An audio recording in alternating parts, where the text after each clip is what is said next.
An ally has been slain. How dare you? Oh yeah, 2 for 1.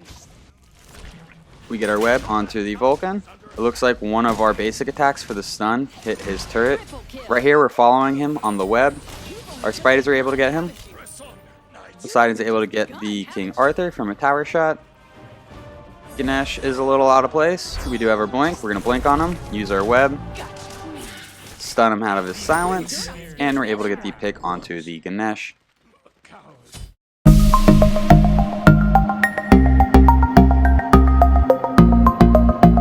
What a do, skibbity boo! It's your boy SeanyB Gaming, and today we have a viewer request to play Arachne in jungle. If you are new to the channel, I upload every single day. I add some commentary to a game that I've already played with the intention of seeing what went right and what went wrong, and hopefully there's something that we can learn together.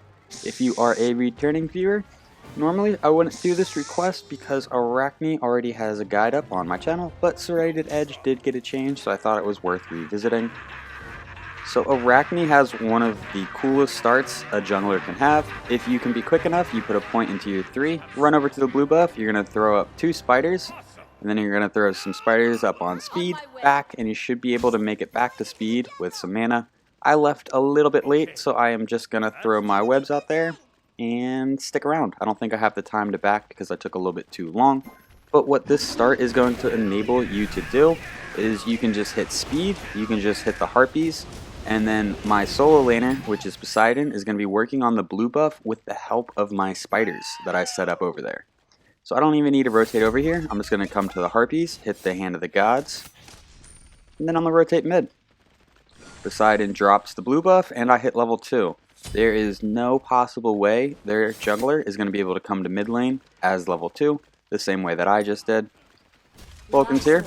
We're going to hit him with the web, try to get the stun on him. I think the stun was going to be more effective at level 2. We're able to get the first blood. That's 500 gold. Now we're going to look into invading.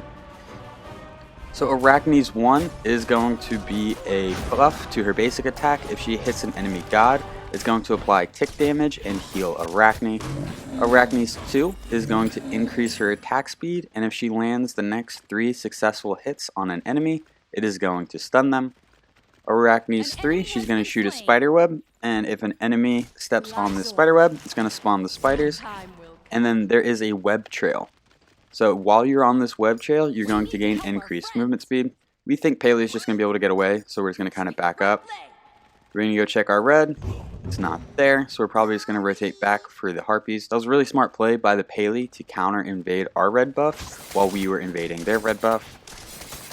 Arachne's ultimate, she's going to jump up in the sky, she's going to land and apply a web field that is going to slow enemies and increase Arachne's movement speed. Arachne's passive, Arachne's basic attack gains 1.5 physical damage every 5% of the target's health missing. So if Arachne is attacking somebody that is weak, she's going to be dealing more damage to them. So we're just going to work on farming up. Golden Blade is the first item that we're going to be looking to go into.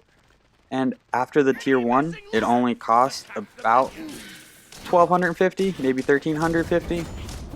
So it's a relatively cheap item that will help us in our early farm by quite a bit. So why does Golden Blade work so well on Arachne? Well, let's compare her to Thor, for instance. Thor has 2 abilities that Thor can use on the camps that are going to hit all the minions and deal damage to the minions. However, Arachne doesn't really have any ability that's going to deal damage to all the minions. So she is more of an auto attack based assassin, while Thor is more of an ability based assassin. With the auto attack based assassins, picking up Golden Blade is going to allow you to attack 1 minion, and then 50% of the damage that you do to that 1 minion is going to be applied in a 15% radius. We're going to throw our webs. Vulcan backfired that perfectly and is able to avoid our webs.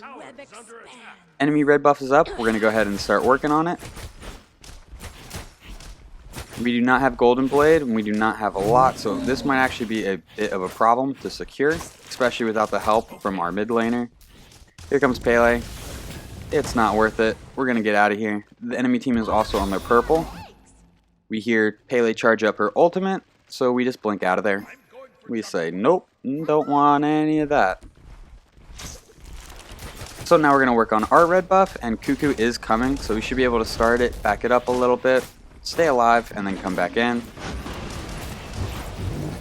We have enough money for Golden Blade, so we're going to go ahead and back and pick that up.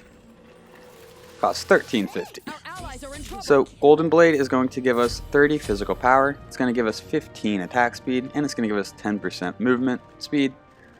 All basic attacks that hit enemies within 15 units are going to deal 50% damage.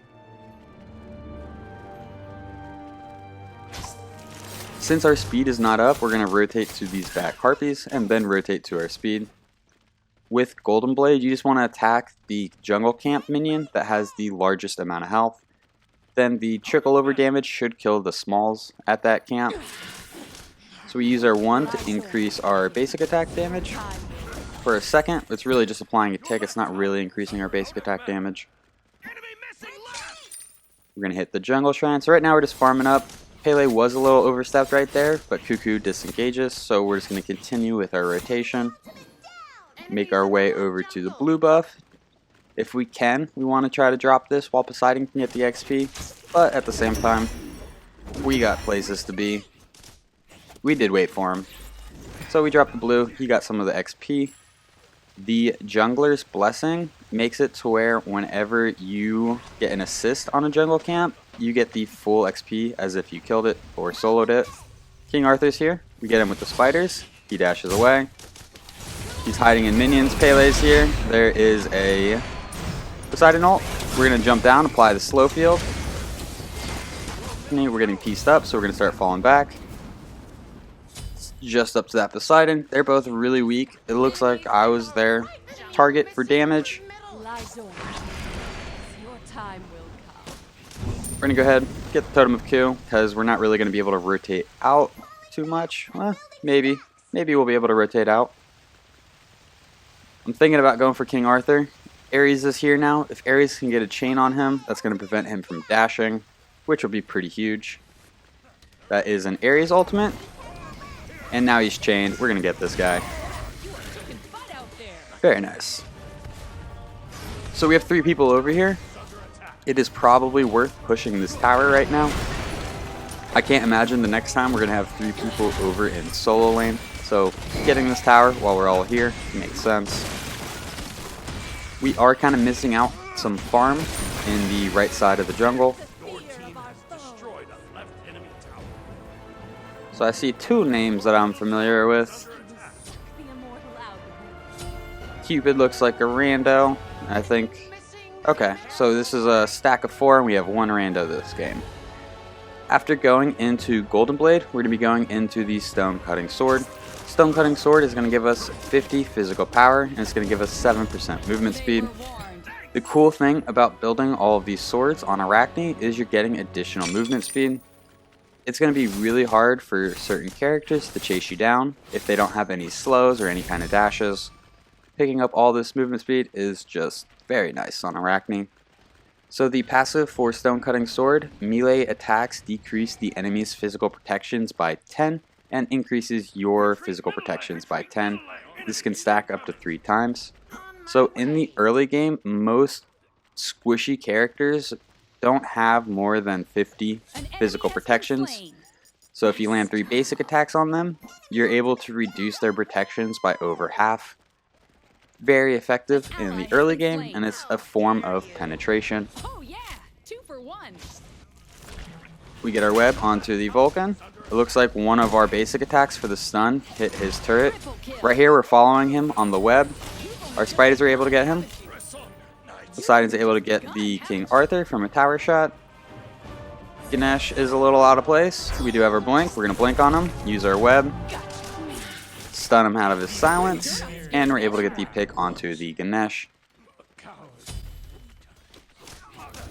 We're going to go ahead and clean up these archers. Probably could have left that for the mid laner. On my way. The Apollo, the cube is a little far push up. This is kind of an aggressive gank, but they don't have a tier 1 tower. We're going to go ahead and ult in. There's his dash. and we're able to provide some damage for Cupid to secure the kill. Since we're over here, we're going to check the enemy purple buff. It is here. We don't need mana since we have Golden Blade. We can just basic attack this camp down. We're going to rotate out. And we're just going to back because we have enough money for a Stone Cutting Sword. And the Stone Cutting Sword is a very large power spike.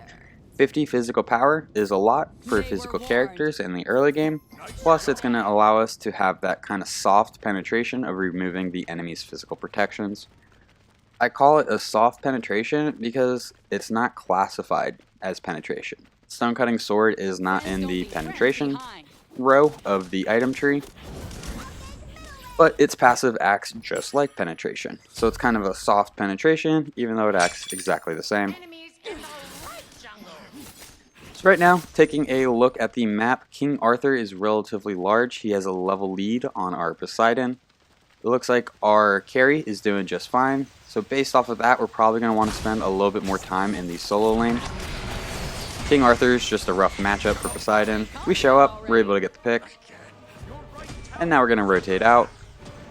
As jungler, I typically don't like hitting the Totem of Kill because it takes a little bit of time, and I think that time could be best spent elsewhere on the map gathering farm. You don't gain any farm from the Totem of Kill. You do gain a little bit of gold, but no XP. Very aggressive, diving into tower. We do have our ultimate, so we're just going to skedaddle on out of here. Make our way to our red buff. Cupid makes the rotation. Good rotation from the Cupid. Apollo is ulting in. I was able to see that from the ward on the map. We are going to go help out in mid. Maybe lifesteal off of this camp real quick. Anytime we kill a jungle camp or a jungle minion, we're going to gain XP, we're going to gain gold, and with the Jungler's Blessing, we're going to gain a little bit of health and mana. Nice job. Our allies are in trouble. Somebody's overstepped. It's the Pele. I think she's going down. Yeah. So we just wiped up in mid. King Arthur's here. If King Arthur did not rotate, I was going to say we should rotate to the Gold Fury.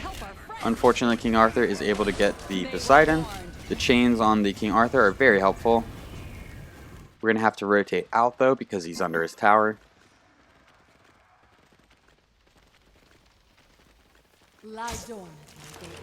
We're going to go ahead and back.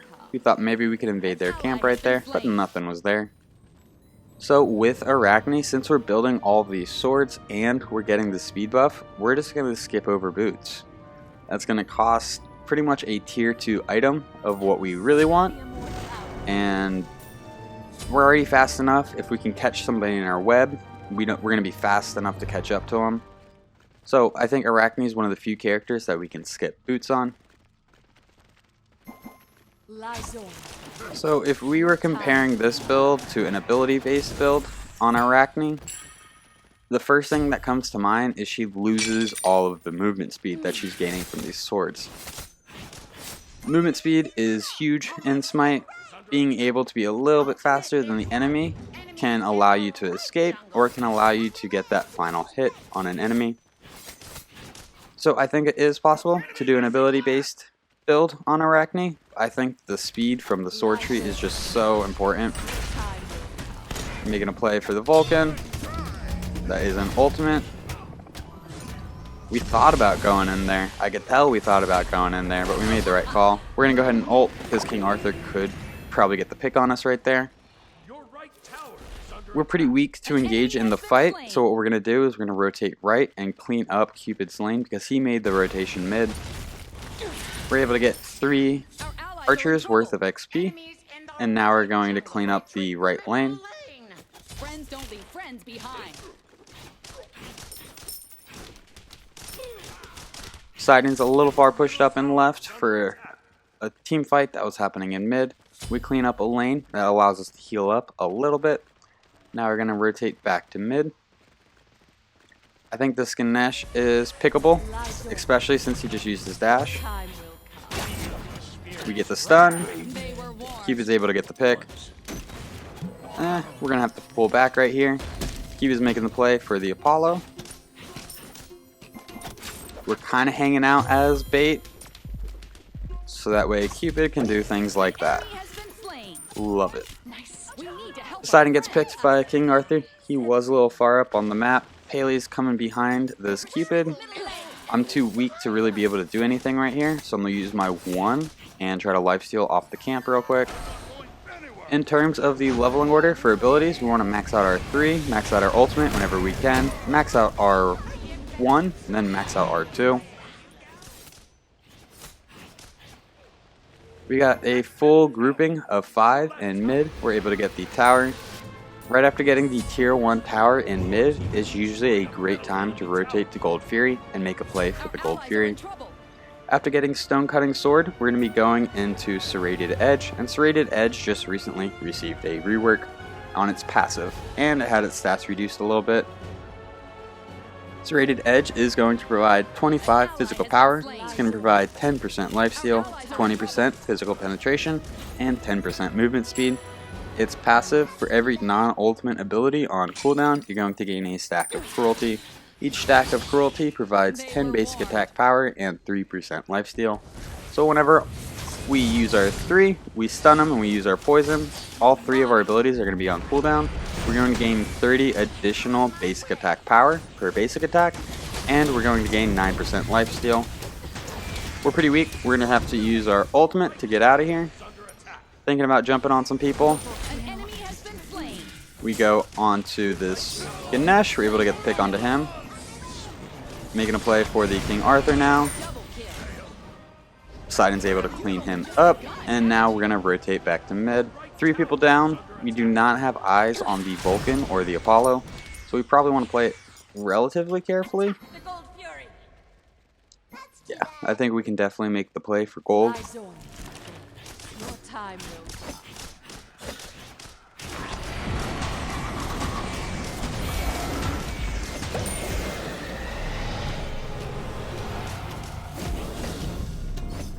Our damage is up, so we're going to rotate here, see if we can clear this. Vulcan is in mid, but we don't really have the mana to engage on him right now. We probably could have rotated back and hit the back Harpies farmed up a little bit, because we do have about 30 seconds before our speed's going to respawn. After going into Serrated Edge, we're going to be going into Quinsize. Quinsize is going to provide us 40 physical power and 20% attack speed. If the enemy has below 2,000 health, every basic attack we land is going to remove 2% of the enemy's health. Then this scales up to 5% if the enemy has 2,750 health. If they have over 2,750 health, this caps out at 5% per basic attack. And then anything between 2,000 health and 2,750 health can be in the range of 2% to 5% of their health per basic attack. So the healthier they are, the better this item is. We're going to use our webs. Try to stick to this Paley. She's going to be the damage. Now that we've gotten the damage out of the picture, we're going to stick to the King Arthur. We're able to avoid his ultimate. Still sticking to him. That is an Ares ultimate. Neither of the enemies have beads. Right now we don't have the best target selection. Plus we're fighting into a minion wave. We get our spiders off, but it looks like we're going to be able to go for this King Arthur. Hopefully, we do have our ultimate. We land on the King Arthur. Now it's time to make a play for the Ganesh. So even without Hastened Katana, we're able to keep up with people.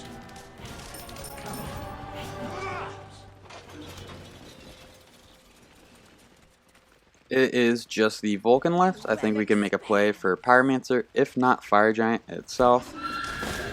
I think Pyromancer is the safer play with the amount of mana that we have. If we had our Cupid with us, I'd say it's probably worth going for Fire Giant, but without that consistent damage from his basic attacks, we probably wouldn't get it.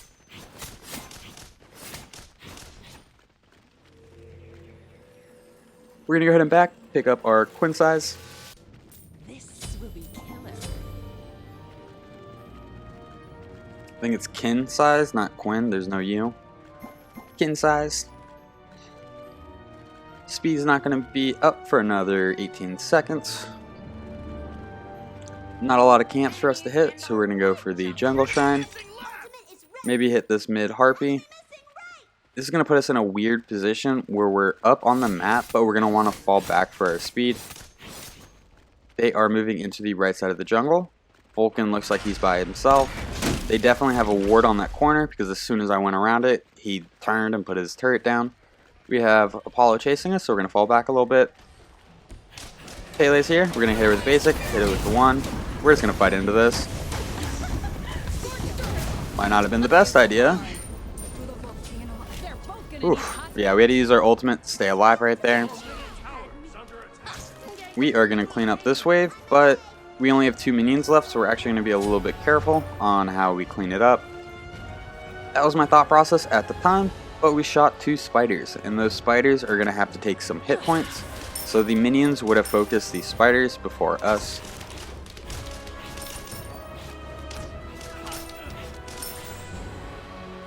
That was a lot of XP. An enemy has been slain. We're going to rotate back to our team. Since we're over here, we're going to go ahead and take the enemy purple buff. Arachne is a god that is excellent at jungling. If she's about half health, half mana, just keep going for camps. But if you're looking healthy, looking full of mana, make a play for an enemy. And then rotate out and go for camps. Also, you want to try to engage enemies right after completing an item. This is called a power spike, so chances are, if you are in the lead, you're going to be able to complete an item before the enemy, and that means that your stats are just going to be better than the enemies. So you're going to have more power, you're going to be dealing more damage. Ideally, you want to try to fight right after completing an item. King Arthur's here. Unfortunately, we connect on a minion, not King Arthur. Our speed is up. We don't really have the mana. We see Ares is ulting. We're going to use our webs. Get a little bit of damage off. We do have our ultimate in case we need to get out of here. We could use our ultimate to go for this Pele. Cube is able to get the Pele. We're able to get the King Arthur. Apollo's here. We're going to try to turn our attention to him. Poseidon's able to clean up 1, Cupid's pushing, that is 4 people down, and the enemy team surrenders. If you guys enjoyed this game, please be sure to give it a thumbs up. If you feel like you learned anything at all, check out the channel and subscribe for more content. The stats for this game will be posted in just a moment. Thank you for stopping by. I hope you have a great time. I'll catch you next time. Bye bye.